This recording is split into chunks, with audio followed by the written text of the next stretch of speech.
Blood washes out of Italian cotton if you use cold water and a cheap bar of lye soap. Amara learned that when she was 9.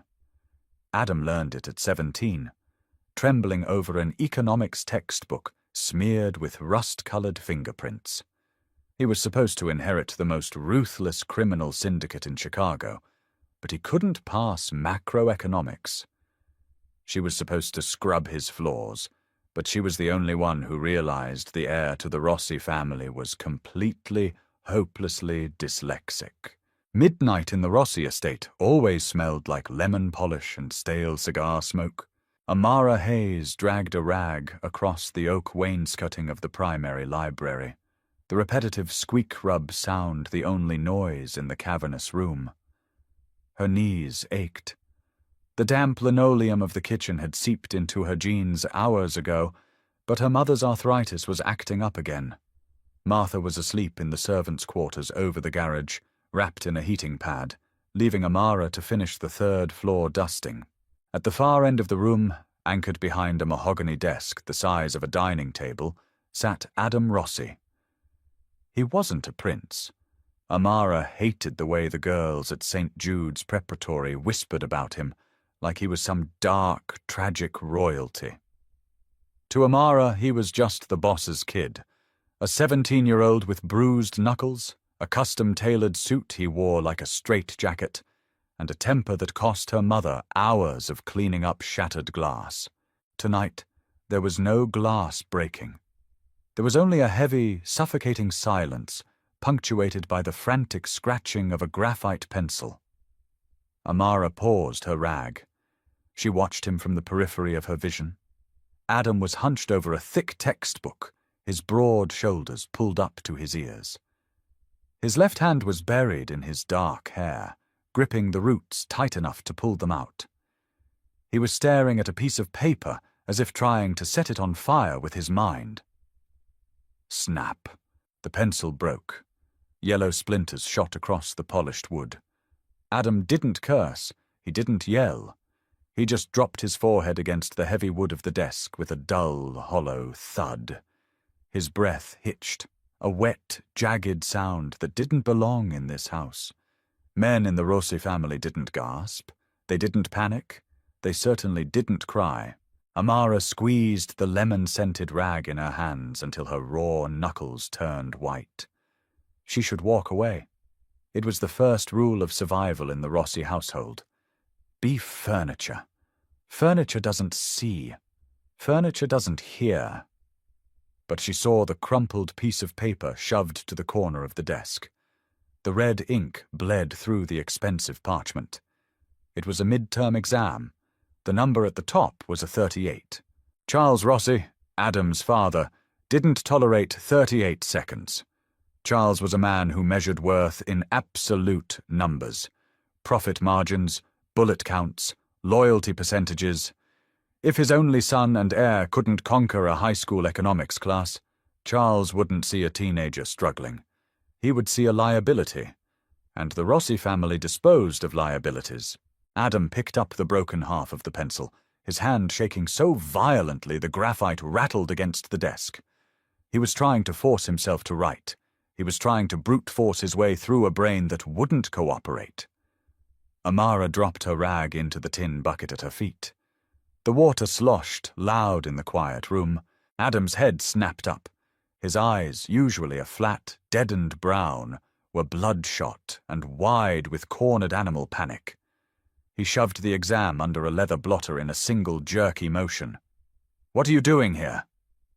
His voice was gravelly, defensive. It sounded like a threat, but Amara could hear the tremor beneath it.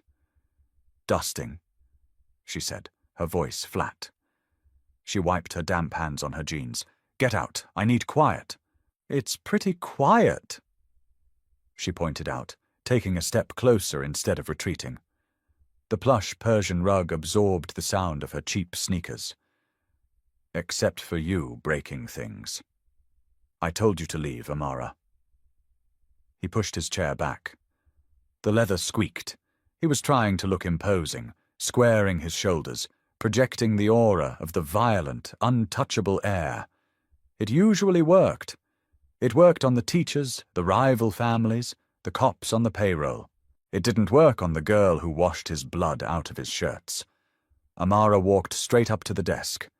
The smell of his cologne, expensive cedar and sharp peppermint, mixed with the sour scent of his nervous sweat. She didn't look at him. She looked down at the textbook. The page was a wall of black text, dense and unyielding. "I can't read it," Adam whispered suddenly. The confession spilled out of him like blood from an unbandaged wound. He looked horrified the second the words left his mouth, his jaw clenching tight. "I read the same paragraph 10 times. It doesn't stay still. The letters swap. The numbers flip. It's a goddamn joke." He waited for her to laugh, or pity him, or run to tell the other staff. Amara did none of those things. She reached into the front pocket of her faded flannel shirt. Amara pulled out a piece of translucent blue plastic. It was a cheap divider she had ripped out of a clearance bin binder 3 years ago. She slapped it flat onto the open page of the economics textbook. "Look at it now," she commanded. Adam stared at her, his jaw tight. "What the hell is this? Just read the top line through the plastic. Stop arguing." He glared at her, his chest heaving with lingering panic, but he dropped his gaze to the book. The harsh, blinding white of the glossy paper was muted by the deep blue. The stark contrast of the black letters softened. The glare died. Amara watched his eyes. For the past 20 minutes they had been darting erratically, refusing to track in a straight line. Now they locked onto the first word. They moved to the second. The third. Smoothly. The tension in his shoulders didn't evaporate. This wasn't a magic trick, but it shifted.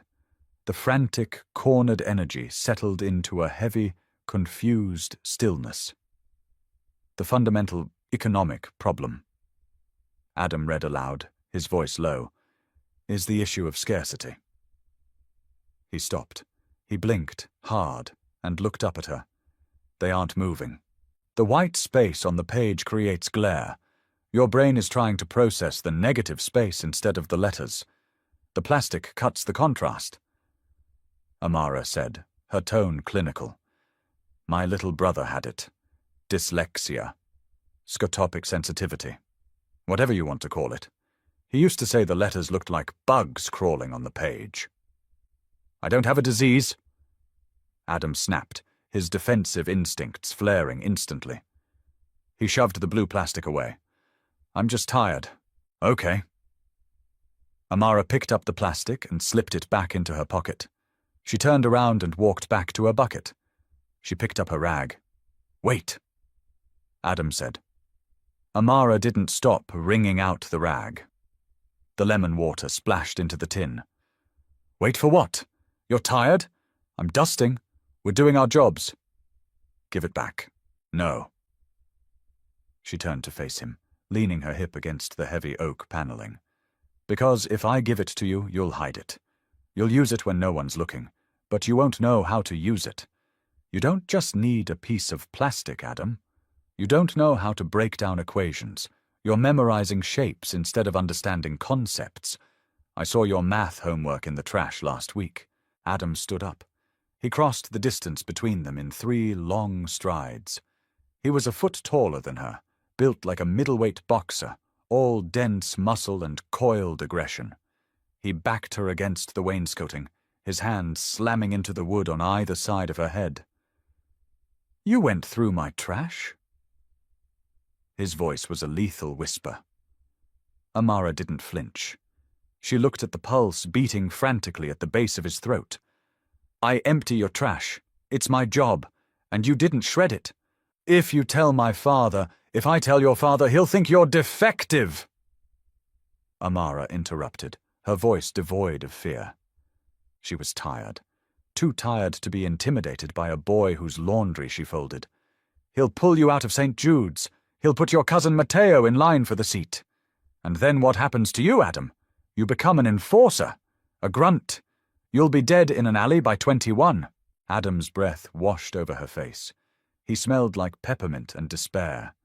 His dark eyes searched hers, looking for a bluff, looking for leverage. He found nothing but exhausted, cynical honesty. "Why do you care?" he asked, the threat in his posture deflating slightly. "I don't," she lied smoothly. "But if you fail out, your father will be in a foul mood. When he's in a foul mood, he fires staff. If my mother gets fired, she loses her health insurance. We lose the apartment over the garage. I'm not going homeless because you're too proud to admit you can't read a pie chart." It was a transactional truth, the only kind of truth the Mafia understood. Adam slowly lowered his arms. He stepped back, running a hand over his face, smearing a streak of graphite across his cheekbone. He looked suddenly incredibly young and entirely broken. "The midterm is next Thursday," he muttered, staring at the floor. "I need a 90 to pass the class for the semester. I have a 38. Amara walked back to the desk. She pulled the blue plastic from her pocket and dropped it on the open textbook. "Sit down," she said. "We start with the vocabulary, and we don't write, we build." The arrangement became a ritual of shadows and silence. Every night at 1 a.m., Amara would carry her cleaning caddy to the third-floor library. She would lock the heavy double doors. Adam would be waiting, surrounded by textbooks he viewed as bear traps. They didn't study like normal teenagers. Flashcards were useless. Highlighted notes were just brightly colored noise. Amara tore the curriculum down to its studs and rebuilt it in the physical world. She used a deck of heavy casino playing cards to teach him probability and statistics. She used silver $half and copper pennies to map out macroeconomic structures, physically sliding the metal across the desk to show inflation and cash flow. When they tackled history, she made him pace the length of the room, assigning different corners to different eras, forcing his spatial memory to anchor the chronological timelines his brain couldn't process on paper. It was grueling. It was ugly. Sometimes Adam would get so frustrated he would sweep the coins off the desk, sending them crashing into the shelves. Amara would simply cross her arms and wait until his breathing slowed, then point to the floor until he picked every single one up. But it was working. By the third night, the frantic panic in his eyes was replaced by a grim, exhausted focus. He was learning how his own brain functioned. He stopped trying to read sentences whole. He used the blue plastic to isolate words, tracing them with his finger, reading aloud in a low murmur to engage his auditory processing. It was 2:30 a.m. on a Tuesday when the heavy brass handle of the library doors rattled. Amara froze, a stack of poker chips halfway to the table. Adam stiffened, the color draining from his face so fast he looked corpse-like. "Unlock it!"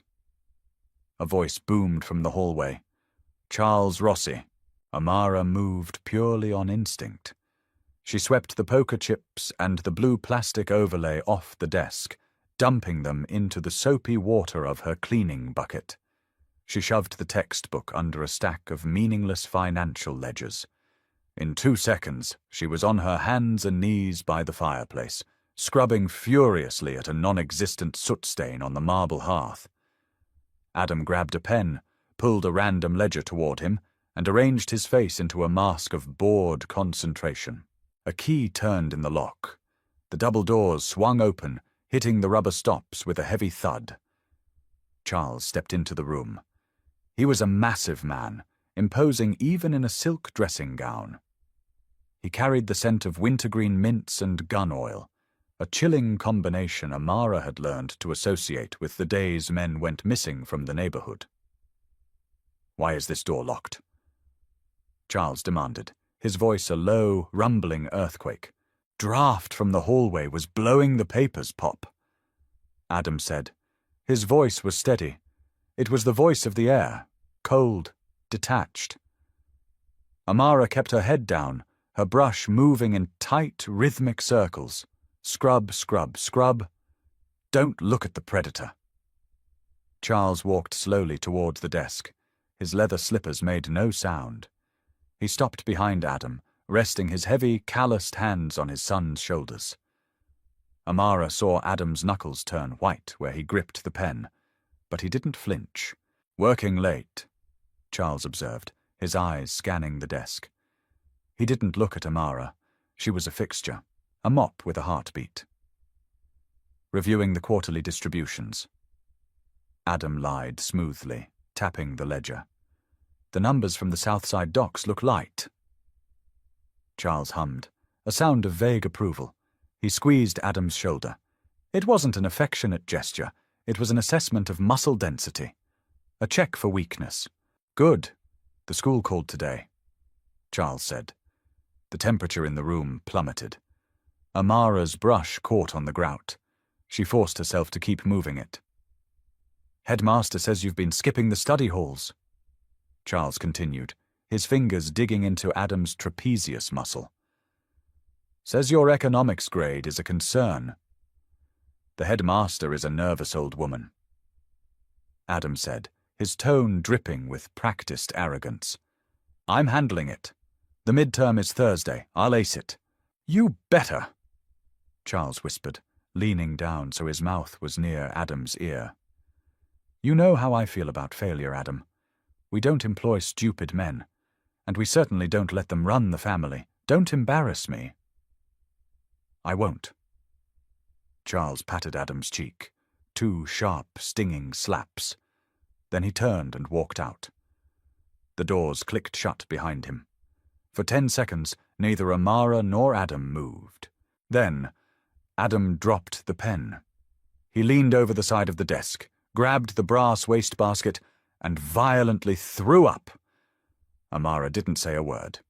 She stood, went to the small wet bar in the corner, and poured a glass of cold water. She brought it to him, setting it quietly on the desk next to the ruined wastebasket. Adam sat back, wiping his mouth with the back of his trembling hand. He looked at the water.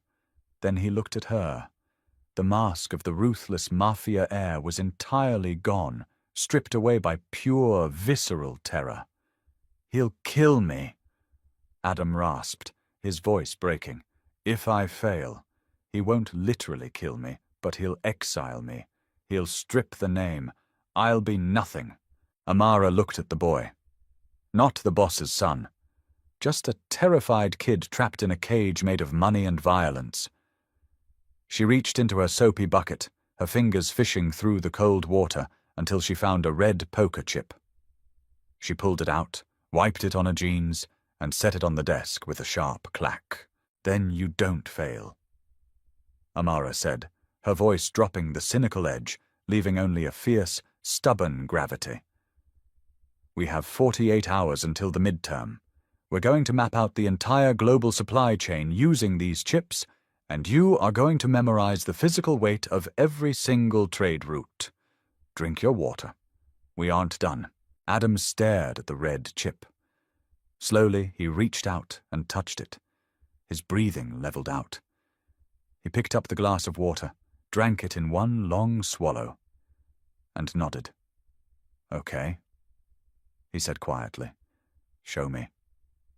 Chalk dust and scorched radiator heat made the air in Mr. Harrison's classroom thick enough to choke on. Adam sat in the 3rd row, his knees pressed tight together to keep his leg from bouncing. The St. Jude's preparatory uniform, navy blazer, striped tie, worsted wool trousers, felt like a layer of fiberglass against his skin. Around him, the soft, synchronized shh of turning pages sounded like knives sharpening on a whetstone. Mr. Harrison walked down the aisle, dropping a 12-page packet upside down on Adam's desk. It landed with a dull, heavy slap. Midterm examination. Macroeconomics. Adam didn't flip it over immediately. He closed his eyes. He breathed in the smell of No. 2 graphite and floor wax. He felt the cold sweat pooling at the base of his spine. If he flipped this packet over, and the letters started swimming, it was over. His father wouldn't just pull him from school, Charles would drag him down to the meat-packing plant on the south side and put a ledger in his hand. When Adam inevitably failed to balance it, Charles would hand him a gun instead. You become an enforcer, a grunt. You'll be dead in an alley by 21. Amara's voice echoed in his head, cold and pragmatic. Adam opened his eyes. He reached into his blazer pocket and pulled out a cheap, translucent blue plastic ruler. Amara had bought it for 99 cents at a corner pharmacy. It's not a disability aid, it's a geometry tool, she had told him, shoving it into his chest yesterday. If anyone asks, you're underlining. Keep it moving down the page. He flipped the packet. The harsh white glare of the fluorescent lights hit the glossy paper. The black text immediately began to vibrate, the edges of the paragraphs blurring into a solid block of meaningless ink. Panic, sharp and metallic, flared in the back of his throat. Adam forced his hand to move. He laid the blue ruler flat across the first question. The glare died. The letters stopped humming. Question 1. Explain the cyclical nature of fiat currency inflation in a closed domestic market. He didn't try to read the words as a sentence. He looked at the shapes through the blue tint. Fiat, inflation, domestic. He closed his eyes again, not in panic this time, but in concentration. He didn't see the classroom.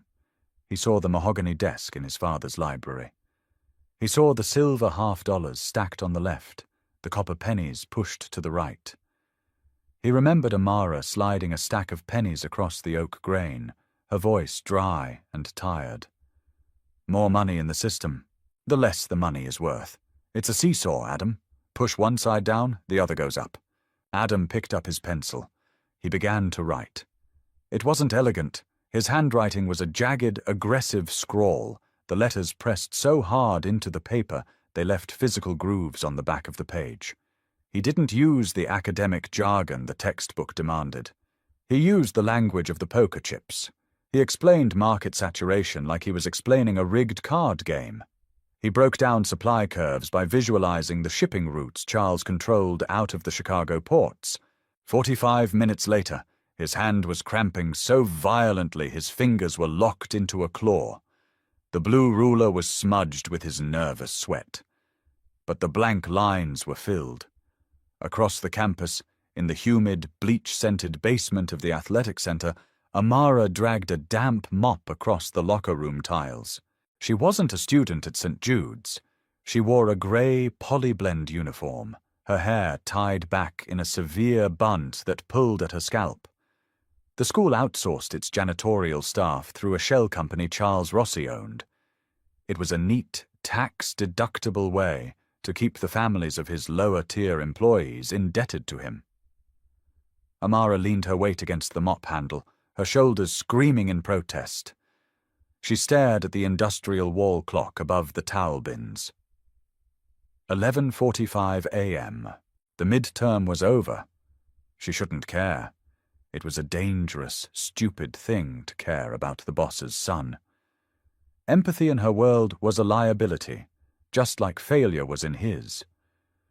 But for the last week, she had sat in the quiet dark of the library and watched a boy tear himself apart trying to fit into a mold that was actively killing him. She had seen the raw, unpolished desperation beneath the custom tailoring. She had seen him bleeding out in red ink. Amara plunged the mop into the rolling yellow bucket, wringing it out with a violent twist of the lever. If he failed, Charles would erupt. The fallout would trickle down. It always did. The capos would get yelled at, the soldiers would get hit, the maids would get fired. It was simple trickle-down economics, the very thing Adam was being tested on. A heavy, sickening knot tightened in her stomach. She told herself it was just anxiety over her mother's job. She told herself the sudden, sharp image of Adam's terrified brown eyes meant absolutely nothing. Friday afternoon tasted like copper and impending doom. The Rossi estate was unnervingly quiet. Charles was out at a sit-down with the unions, leaving the sprawling mansion echoing and empty. Amara was in the basement laundry room, surrounded by the deafening hum of 3 industrial dryers. The air was thick with the suffocating scent of hot cotton and lavender fabric softener. She was folding a stack of thick white towels, her hands moving in practiced robotic motions, when the heavy fire door banged open. Amara jumped, dropping a towel onto the folding table. Adam stood in the doorway. He looked entirely unhinged. His tie was yanked down, his top button undone.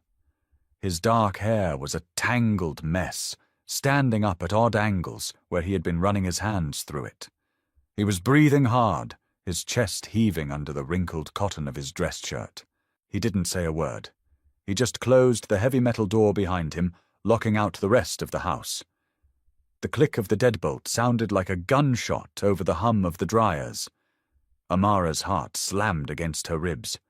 She took a step back, her spine pressing against the vibrating metal of a washing machine. "Beef furniture!" her instincts screamed. "Look away." But Adam wasn't looking at her like she was a maid. He crossed the concrete floor in 3 long strides, his heavy leather shoes silent against the noise of the room. He stopped bare inches from her, entirely invading her space. The heat radiating off him mixed with the humid air of the laundry room. He smelled like cedar, sweat, and sheer, unfiltered adrenaline. He thrust a crumpled piece of paper into the space between them. Amara looked down. Her eyes struggled to focus on the jagged handwriting. At the top of the page, circled heavily in red ink, was a number. Amara stopped breathing. She stared at the 9 and the 1. The red ink didn't look like blood today. It looked like a lifeline. "I passed." Adam's voice was a ragged whisper, completely stripped of its usual arrogant drawl. He sounded like a drowning man who had just touched solid ground. "I passed the class." Amara looked up from the paper. Her eyes met his. The flat, deadened brown was gone, replaced by a chaotic, burning intensity. He wasn't smiling. The relief was too heavy, too profound for a smile. "You didn't just pass," Amara said, her voice unsteady. She cleared her throat, trying to summon back her cynical armor. She pointed at the paper. "You got a 91. You missed an A by 2 points. I missed an A because I couldn't read the last question." Adam admitted, the words spilling out of him without hesitation. He wasn't guarding his weakness anymore. Not with her. The ruler slipped. The letters scrambled. I ran out of time. But I got the 91. He stepped closer. The toes of his shoes bumped against her cheap sneakers. "You did it," Amara said quietly. "You memorized the chips." "No," Adam said. His gaze dropped to her mouth for a fraction of a second before snapping back to her eyes. "We did it." Without thinking, Adam reached out. His hand, heavy and rough-calloused from years of boxing, closed over her shoulder. It wasn't a violent grip. It was a desperate, grounding anchor. His thumb brushed against the cheap collar of her grey uniform. Amara froze. Every muscle in her body locked tight. Servants did not touch the Rossi family. The Rossi family did not touch servants. If Charles walked in, if any of the capos saw them, the 91 wouldn't matter. Adam would be disciplined. Amara and her mother would be erased. She should pull away. She should step sideways, pick up the towel, and remind him of the chasm between them. Instead, she looked at the dark smudges of exhaustion under his eyes. She felt the slight tremor in his hand, the residual vibration of terror finally leaving his body. And for 5 seconds, standing in the suffocating heat of the basement, Amara didn't pull away. She let out a long, shaky breath, the tension draining out of her own shoulders, sagging slightly into his grip. It was a truce, a quiet, dangerous acknowledgement that they had survived the week. Well, Amara whispered, her voice barely carrying over the dryers. At least I don't have to pack my bags yet. A sound caught in Adam's throat, a startling, rusty noise that might have been a laugh. The corner of his mouth twitched upward. He looked down at her, the distance between them suddenly feeling entirely too small. His eyes darkened, the adrenaline shifting into something heavier, something pulling him closer. Clack! The distinct sound of a leather-soled shoe hitting the concrete stairwell echoed from the hallway outside. Adam let go of her, as if she had caught fire. He took 2 massive steps backward, his face instantly hardening into a mask of cold indifference. The chaotic human boy vanished, replaced by the lethal air. Amara whipped around, snatching the towel off the table and snapping it open with a sharp crack, burying her shaking hands in the white terry cloth. The fire door swung open. Matteo Rossi stood in the doorway. He was 19, built like a fire hydrant, with slicked-back hair and eyes that constantly scanned rooms for weakness. He was Charles's nephew, and he wanted Adam's inheritance with a vicious, barely concealed hunger. Matteo leaned against the doorframe, a lit cigarette dangling from his lips, ignoring the strict no-smoking rule in the basement. His gaze flicked from Adam, who was adjusting his cuffs with bored precision, to Amara, who was aggressively folding a towel she had already folded. "Well, well," Matteo sneered, his voice a slick, oily baritone. "What's the young prince doing down in the dungeons? You lose your way from the West Wing, Adam?" "Looking for my dry cleaning," Adam said flatly. He shoved the crumpled test paper deep into his trouser pocket. "Idiot cleaners lost my black silk shirt." Matteo took a drag of his cigarette. He didn't look convinced. His eyes drifted to Amara, assessing, cataloguing. "She helping you find it?" Matteo asked, a nasty implication hanging on the words. "She's deaf and dumb as far as I'm concerned." Adam said. His voice was dripping with venomous disdain. It was perfect. It was exactly how a Rossi was supposed to talk about the help. "Useless. I'm going upstairs." Adam walked past his cousin, his shoulder purposefully clipping Matteo's as he exited the room. Matteo stayed in the doorway for a long moment. He flicked a clump of grey ash onto the freshly mopped concrete floor. He looked at Amara, a slow, predatory smirk spreading across his face. "He's a volatile one, isn't he, sweetie?" Matteo murmured. "Better watch your step around him. Things break when Adam gets frustrated." Matteo turned and followed Adam up the stairs. Amara stood alone in the deafening noise of the laundry room. She stared at the grey ash staining the clean floor. She lifted her hand and touched her own shoulder, right where Adam's thumb had brushed her collar. Her skin was burning. Frost coated the rim of the industrial kitchen dumpster like crushed glass. It was Tuesday, 3 days after the midterm, and the Chicago wind was slicing through the alley with a bitter, damp bite. Amara heaved a black trash bag over the metal lip. It hit the bottom with a wet, heavy thud. She stepped back, burying her raw hands deep into the pockets of her oversized denim jacket, shivering as the stench of rotting coffee grounds and sour bleach hit the freezing air. "You should wear gloves." Amara spun around, her boots sliding on a patch of black ice. Adam stood in the shadows of the brick overhang. He was wearing a charcoal wool overcoat that probably cost more than her mother's annual salary, the collar turned up against the wind. A glowing cigarette ember hung between his fingers. He looked like he belonged on a movie poster, but his posture was all wrong. Stiff, hovering, strangely uncertain. "You scared the hell out of me," Amara snapped. Her heart was hammering against her ribs, a Pavlovian response to seeing a Rossi in the dark. Adam didn't apologize. Apologies weren't in his vocabulary. He took a drag of his cigarette, exhaled a thick cloud of white smoke into the freezing night, and stepped out of the shadows. "I've been waiting out here for 20 minutes, he said, his voice rough.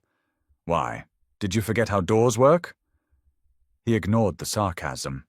He reached into his overcoat pocket and pulled out a thick white envelope. He held it out to her.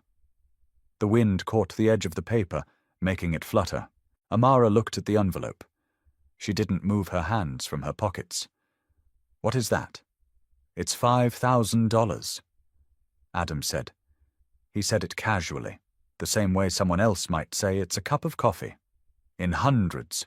Untraceable." Amara stared at the white rectangle. The ambient light from the kitchen windows painted a dull yellow streak across the snow between them. "Why are you giving me $5,000? She asked, her voice completely flat. Adam shifted his weight, looking suddenly irritated that she wasn't snatching it from his grip. "Because you saved my ass. My father saw the midterm grade. He bought me a new Rolex and gave me control of the South Side collections for the month. It's my cut. I'm giving you a cut." "I don't want a cut." "Don't be stupid, Amara," Adam said, his tone sharpening into the arrogant air she usually dealt with. He stepped closer, shoving the envelope toward her chest. "Your boots have holes in them. Your mother is chewing ibuprofen like candy because she can't afford the physical therapy copay. Take the damn money." Amara finally pulled her hands out of her pockets. She didn't take the envelope. She pushed his hand away, her palm slapping against the cold wool of his sleeve. "Keep your hush money, Adam." Adam's jaw tightened.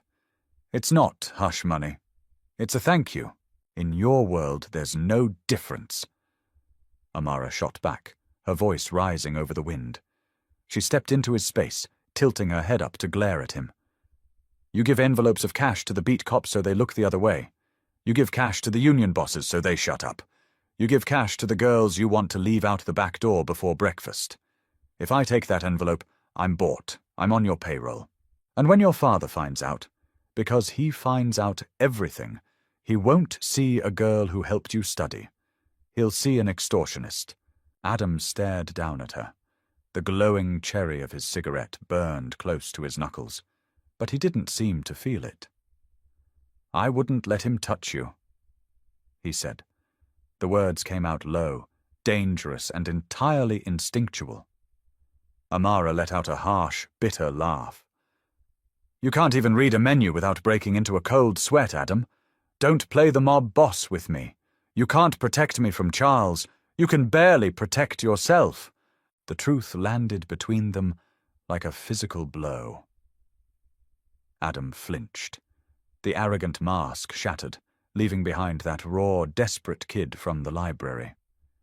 He looked down at the thick envelope in his hand, suddenly realizing how grotesque it was. He had tried to quantify her. He had tried to pay off the only person who had looked at him and seen a human being instead of a weapon. He slowly lowered his hand, slipping the envelope back into his coat pocket. "I don't know how to do this," Adam admitted, the gravel in his voice scraping against the quiet alley. He dropped his cigarette and crushed it beneath his leather heel. "Nobody in this house does anything for free. You gave me the one thing I needed to survive him, and you didn't ask for anything. I don't have a file for that." Amara watched the tension humming in his shoulders. He was a boy raised in a shark tank, completely bewildered by a hand that reached in to pull him up instead of drag him under. "You want to thank me?" Amara asked softly. Adam looked up, his dark eyes locking onto hers. "Yes. Pass the final next month," she said. She turned around, grabbing the handle of the empty dumpster. "And stop throwing your math homework in the trash. The blue plastic only works if you actually use it." She walked back toward the heavy metal door of the kitchen. She didn't look back. She didn't need to. She could feel his eyes on her spine, heavy and burning, all the way until the door clicked shut. Sunday dinners at the Rossi estate tasted like veal marsala and unspoken threats. The dining room was a suffocating display of wealth. Heavy velvet curtains blocked out the Chicago skyline, trapping the heat of the roaring fireplace and the cloying scent of garlic, roasting meats, and Charles's expensive cologne.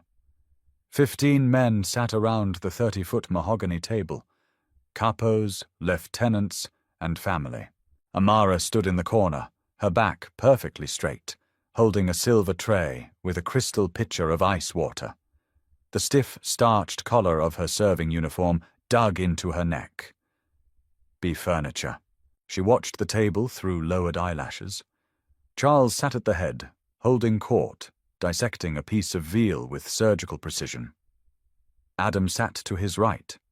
He was wearing a black suit, his face an impenetrable mask of boredom. He was doing exactly what he was trained to do, projecting dominance. Directly across from Adam sat Matteo. Matteo hadn't stopped looking at Adam all evening. Every time Adam took a sip of wine, every time he nodded at a capo's joke, Matteo's eyes were there, calculating, probing, searching for the crack he had sensed in the laundry room. "Pass the salt, Adam," Matteo said suddenly, cutting through a conversation about port tariffs. Adam picked up the silver shaker and slid it across the polished wood. Matteo caught it.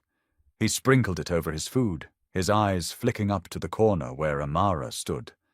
A slow, greasy smile spread across his face. "Hey, sweetheart," Matteo called out, snapping his fingers. The sharp sound cracked like a whip over the low murmur of the table. "My glass is empty."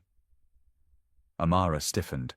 She stepped forward, her cheap shoes silent on the Persian rug. She approached Matteo's right side, lifting a heavy bottle of Barolo red wine. "Just fill it to the brim," Matteo murmured, leaning back in his chair. Amara tipped the bottle.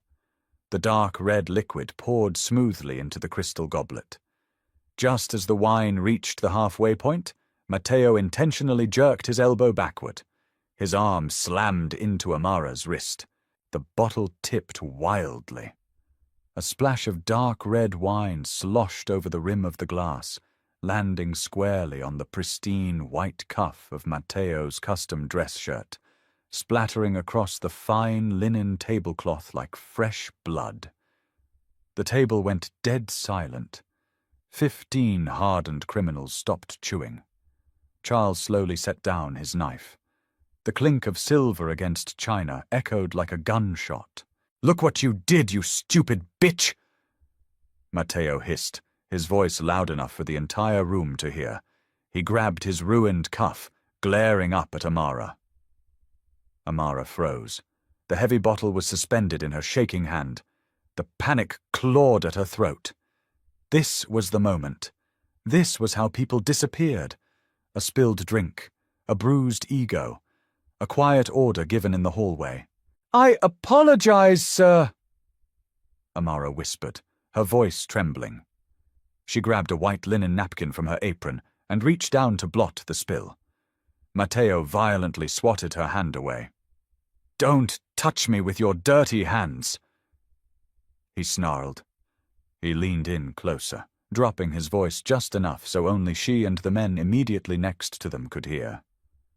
"I know how much you like doing laundry in the dark, but you aren't touching my clothes." At the head of the table, Charles's eyes narrowed. He looked at Amara, assessing her the way he would assess a broken chair before throwing it in the fire. "Get out of here," Charles rumbled, his voice low and dangerous. "Send Martha to clean this up. You're done for the night." Amara took a step back, her chest tight with terror. She clutched the wine bottle to her chest. She didn't look at Adam. She knew better. If she looked at him, she would sign both of their death warrants. But across the table, Adam's mask was slipping. He was staring at Matteo, his jaw locked so tight the muscle fluttered erratically. His right hand was wrapped around his crystal water glass. He wasn't breathing. The air around him seemed to warp with a sudden suffocating violence. He knew exactly what Matteo was doing. Matteo was testing him. Matteo was waiting for the prince to leap up and defend the maid. If Adam spoke, he confirmed Matteo's suspicion. If he defended her, Charles would instantly see a weakness, a bizarre attachment to a servant that could be exploited. "Don't do it," Amara prayed silently, staring at the floor. "Just let me leave. Don't do anything." Matteo smirked at Adam across the spilled wine. "Hard to find good help these days, right, Adam? So clumsy." Adam's eyes were pitch black. He didn't speak. He didn't blink. He just stared at his cousin, channeling every ounce of his suppressed, feral rage into his right hand. Crack! The sound was sharp, brittle, and shocking. Everyone at the table jumped. Charles's head snapped toward his son. Adam sat perfectly still. The crystal water glass in his right hand had shattered under the sheer, ungodly pressure of his grip. Jagged shards of thick glass protruded from his palm. Iced water flooded across his plate, mixing with the dark, heavy droplets of blood that were already pattering onto the white tablecloth. Drip, drip, drip. He hadn't flinched. He didn't even look at his hand. He kept his dead, empty eyes locked directly on Matteo. "Jesus Christ, Adam!" Charles barked, the spilled wine instantly forgotten. The sight of his heir bleeding snapped his paternal instincts, twisted as they were, into focus. "What the hell is wrong with you?" Adam finally blinked. He slowly opened his hand. Bloody shards of crystal cascaded onto the table, clinking against the china. "Glass was defective," Adam said. His voice was a terrifyingly calm monotone. He looked at his ruined, bleeding palm, as if it belonged to someone else. Slipped. Matteo's smirk had completely vanished. He stared at the blood pooling around Adam's plate, his face pale.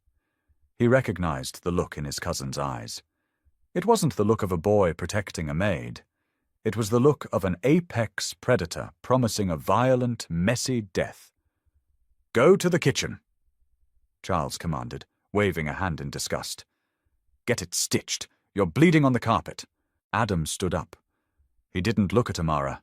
He didn't acknowledge her existence. He simply turned and walked out of the dining room, cradling his bleeding hand against his chest, leaving a trail of crimson droplets on the hardwood floor. Amara backed out of the room through the swinging servant doors, her knees shaking so badly she almost collapsed against the stainless steel counter.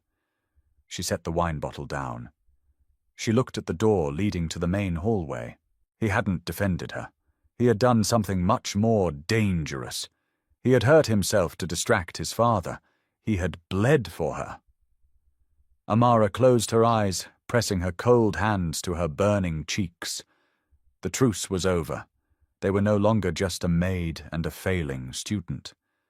They were a liability to each other, chained together in the dark, waiting for the floor to drop out from underneath them. Blood swirls perfectly with cold tap water. It creates a pale pink ribbon that spirals down the stainless steel drain of the kitchen's double basin. Amara watched the pink ribbon, her hands trembling violently. She was pressing a wad of thick white gauze into the palm of Adam's right hand. They were alone in the industrial catering kitchen at the back of the estate. The air smelled of raw onions, bleached countertops, and the sharp, metallic tang of copper. "Hold still," Amara ordered, her voice a harsh, breathy whisper. Adam didn't move. He sat on a metal prep stool, his dress shirt ruined, his jacket discarded on the floor. His chest was rising and falling in erratic, shallow jerks, the adrenaline still burning through his veins. He wasn't looking at his shredded palm. He was looking at her. Amara grabbed a bottle of iodine from the first aid kit on the counter. "This is going to burn." She poured it directly over the open lacerations. Adam's jaw locked. A sharp hiss escaped his teeth, his knuckles turning white as his left hand gripped the edge of the steel table, but he didn't pull away. He just kept his dark, heavy gaze anchored to her face.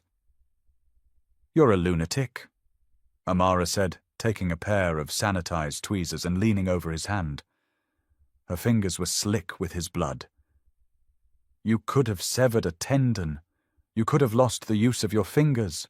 I distracted him, Adam stated. His voice was completely devoid of its usual arrogant armor. It was flat and hollow. You terrified him. You terrified your father. Amara dug the tweezers into a deep cut near his thumb, pulling out a jagged quarter-inch shard of crystal. It clinked against the steel counter. And you terrified me. I had to stop him. Adam shifted on the stool, closing the small distance between them. His knees bracketed her hips. If I let him humiliate you, he would have kept going. If I defended you with words, my father would have seen you as a piece on the board. You would have been leverage. You would have been dead. Amara stopped digging for glass. She looked up. His face was inches from hers. The mask of the untouchable Mafia prince was entirely gone, stripped away by pain and pure, desperate honesty. He looked like a cornered animal who had just chewed off its own leg to escape a trap. He was shivering, the shock of the injury finally settling into his muscles. You can't do things like this, Amara whispered, the cynical, pragmatic shell she wore every day finally cracking down the middle. You can't bleed for me, Adam. We don't live in a world where the boss's son bleeds for the maid. You're going to get us both killed. I'm already dead in this house. Adam raised his uninjured left hand. He didn't grab her arm or her shoulder. He gently, hesitantly cupped her jaw. His thumb brushed over her cheekbone.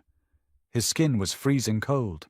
Every day I wake up in this place, I have to pretend I'm not drowning, Adam said, his voice cracking, entirely stripped of pride. I have to pretend I can read the ledgers. I have to pretend I don't feel sick when my father orders a hit. I have to pretend I'm a monster, or they'll eat me alive. You're the only thing in this entire God-forsaken estate that is real. Amara's breath hitched. She should step back. She should drop the tweezers, walk out of the kitchen, and pack her bags. She didn't. Adam leaned down. It wasn't a smooth, practiced movement. It was clumsy and desperate. His lips crashed into hers. He tasted like expensive wine, stale adrenaline, and terror.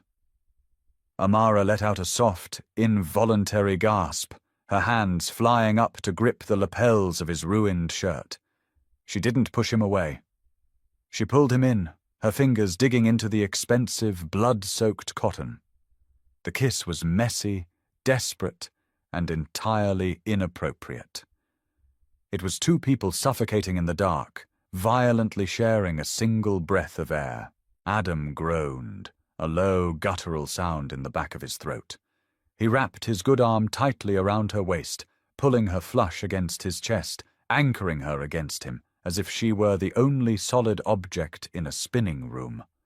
The cold metal of the prep table dug into Amara's spine, but she didn't care. She kissed him back with all the suppressed fear and exhaustion of the last month, her hands tangling in his dark, messy hair. For 30 seconds, there was no Mafia. There was no midterm. There was no Charles. Then, the heavy hum of the commercial refrigerator kicked on with a deafening clunk. Amara jerked back, gasping for air. Her lips were swollen, her heart hammering against her ribs like a trapped bird. Adam kept his arm securely around her waist, his forehead dropping to rest heavily against hers. He was breathing just as hard, his eyes squeezed shut. "Adam," Amara whispered, her voice shaking. She pressed her hands flat against his chest, feeling the frantic, chaotic beat of his heart under the damp cotton. "We can't. Matteo knows something is wrong. If he digs, he'll find out about the studying. He'll find out about this." "Let him dig," Adam rasped, opening his eyes. The vulnerability was slowly being replaced by a cold, hardened resolve. It was the same look he had right before he shattered the glass. "I've spent 17 years being afraid of my own shadow in this family. I'm done." Amara looked at his bleeding hand, then back to his eyes. She realized, with a sickening drop in her stomach, what she had done. She hadn't just taught him how to pass an economics test. She had taught him how to leverage his own strength. She had handed a loaded gun to a boy who had spent his entire life being the target. "Finish patching my hand," Adam commanded quietly, stepping back and resting his right arm on the table. The air was back, but the deadness in his eyes was gone. Now there was a fire burning behind them. "I have to go to my father's office." "Why?" Amara asked, grabbing a roll of medical tape, her hands shaking worse than before.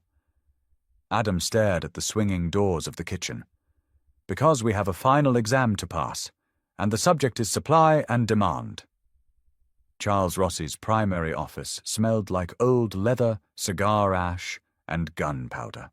Amara stood near the heavy oak doors, flanked by two massive men in dark suits. They had pulled her from the laundry room 10 minutes ago. Her mother was upstairs, completely oblivious. Amara's grey uniform felt like a prison jumpsuit. Her throat was bone dry. At the center of the room, behind an immense desk, sat Charles. To Charles's right stood Matteo. He was practically vibrating with smug, vicious triumph. He held a lit cigarette, completely ignoring the ash that fell onto the Persian rug. And directly in front of the desk, standing perfectly straight despite the thick white bandages wrapping his right hand, was Adam. On the polished mahogany of Charles's desk lay the blue plastic ruler and a handful of red casino poker chips. Matteo had tossed Adam's bedroom. He had found the tools. He had done the math. "He's defective, Uncle Charles," Matteo said, his voice slick with poison. He pointed a finger at Adam. "He can't even read his own mail. He uses these little toys like a first grader. And worse, he's got the maid doing his homework for him. He's a liability. You put him in the chair, the other families will laugh us out of Chicago." Charles didn't look at Matteo. He stared at his son. His eyes were entirely unreadable, twin black holes absorbing all the light in the room. "Is this true?" Charles asked. His voice wasn't a yell. It was a low, rumbling, seismic event. Amara braced herself against the wall. This was it. The floor was opening up. Adam was going to be exiled, and she was going to be buried under the foundation of the house. Adam didn't flinch. He didn't look at Amara.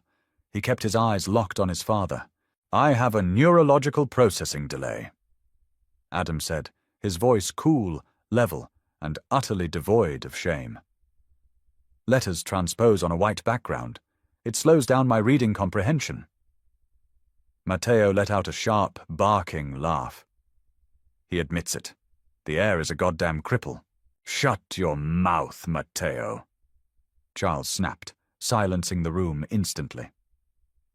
Charles leaned forward, resting his heavy forearms on the desk. He looked at the blue plastic. "You're telling me you can't read the family ledgers, Adam?"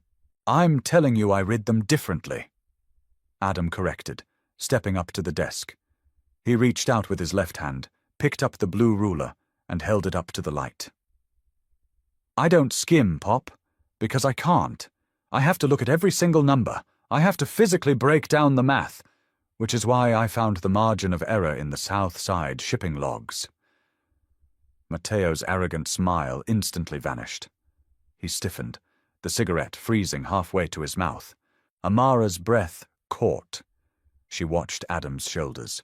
The tension wasn't fear anymore. It was pure, coiled, predatory energy. "What margin of error?" Charles asked, his voice dropping an octave, instantly switching from father to mob boss. Adam reached into his inside jacket pocket with his left hand. He pulled out a folded piece of paper. Not a school exam. A Rossi family cargo ledger. He tossed it onto the desk. "Matteo has been skimming the tariffs off the import containers for 6 months," Adam stated, his voice ringing with cold authority. "He hides it by inflating the domestic fuel costs on page 4 of the weekly report. Nobody caught it because everybody skims the report. But I don't skim. I process it line by line. He's stolen $300,000 from you since August." The silence in the office was deafening. It felt like all the oxygen had been sucked out through the air vents. Matteo dropped his cigarette. It burned into the rug. "He's lying, Uncle Charles. He's a desperate idiot trying to cover his own ass." "Quiet," Charles commanded. Charles picked up the ledger. He didn't need the blue plastic. He read the numbers. He flipped the page. He traced a line with his thick, calloused finger. Amara watched Charles's face. She saw the exact moment the math clicked. The moment the boss realized he had been robbed by his own blood. Charles slowly placed the paper down. He looked at Matteo. "You brought me plastic toys," Charles said softly, terrifyingly, "to distract me from stolen money." "Pup," Matteo stammered, backing away toward the door. "He fabricated it. He had the maid do the math. She's the one—" "The maid," Adam interrupted, his voice finally rising, drowning out his cousin, "taught me how to compensate for a biological flaw. She taught me how to weaponize my own focus. What she did built my value. What you did stole from this family." Adam stepped forward, planting his hands on the desk, leaning directly into his father's space. He wasn't the failing student anymore. He was the heir taking the crown. "You want a ruthless successor, Pop?" Adam demanded, his eyes burning into Charles's. "Then look at the board. Matteo is a thief who relies on cheap gossip. I am the son who just recovered $350,000 and proved I don't miss a single detail in a ledger. I don't care if I have to read the documents through blue plastic. I read them better than anyone in this room." Charles stared at his son. For 10 agonizing seconds, the mob boss simply observed the boy he thought was weak. He looked at the bloody bandages. He looked at the cold, unyielding fire in Adam's eyes. He looked at a predator who had finally learned how to hunt. Slowly, Charles leaned back in his leather chair. A grim, terrifying shadow of a smile touched the corners of his mouth. "Take Matteo to the warehouse," Charles said quietly, not looking away from Adam. The 2 guards standing next to Amara moved instantly. They grabbed Matteo by the arms. "Uncle Charles, wait! Wait!" Matteo screamed, thrashing wildly as they dragged him backward. His heels scraped against the hardwood. "Adam's a freak! You can't trust him! He's—" The heavy oak doors slammed shut, cutting off the screams. The room fell deadly silent again.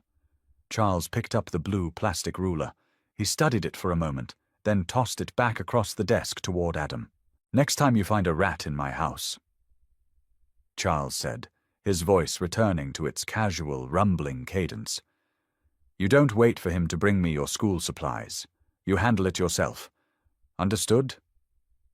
"Understood," Adam said flatly. "Get out." Adam picked up the blue plastic. He turned around. He walked past the empty space where Matteo had stood, and he walked straight toward Amara. He didn't grab her. He didn't say a word. He just stopped in front of her, the massive oak doors behind him. He looked down at her, his chest heaving, the adrenaline slowly ebbing away, leaving behind the exhausted, battered boy she knew in the dark. "Come on," Adam said softly. His voice meant only for her. Amara pushed off the wall. Her legs felt like lead, but she followed him. They walked out of the office together, leaving the heavy scent of cigars and blood behind them. They didn't run away. They didn't pack bags and escape into the night like a fairy tale. That wasn't their world. Later that night, in the quiet, lemon-scented sanctuary of the third-floor library, Amara sat behind the massive mahogany desk. She slid a stack of red poker chips across the wood. Adam sat across from her. He looked at the chips through the blue plastic overlay. His bandaged hand rested on the textbook. They were trapped in a violent, unforgiving empire. But as Adam looked up from the page, his dark eyes meeting hers with a quiet, unshakable certainty, Amara realized something fundamental. He wasn't failing anymore. And neither was she. They were just writing their own rules, one red chip at a time. Did you hold your breath when Adam shattered the glass? That's the real cost of survival in the Rossi family. Adam and Amara didn't run. They flipped the game and took the power. If you loved this dark, high-stakes Mafia romance, smash that like button and subscribe to the channel right now. Don't forget to turn on notifications so you never miss a gritty story. Share this video with your friends who love enemies to lovers, tension, and brilliant twists. Drop a comment below. What was your favorite moment of Adam protecting Amara? Let us know.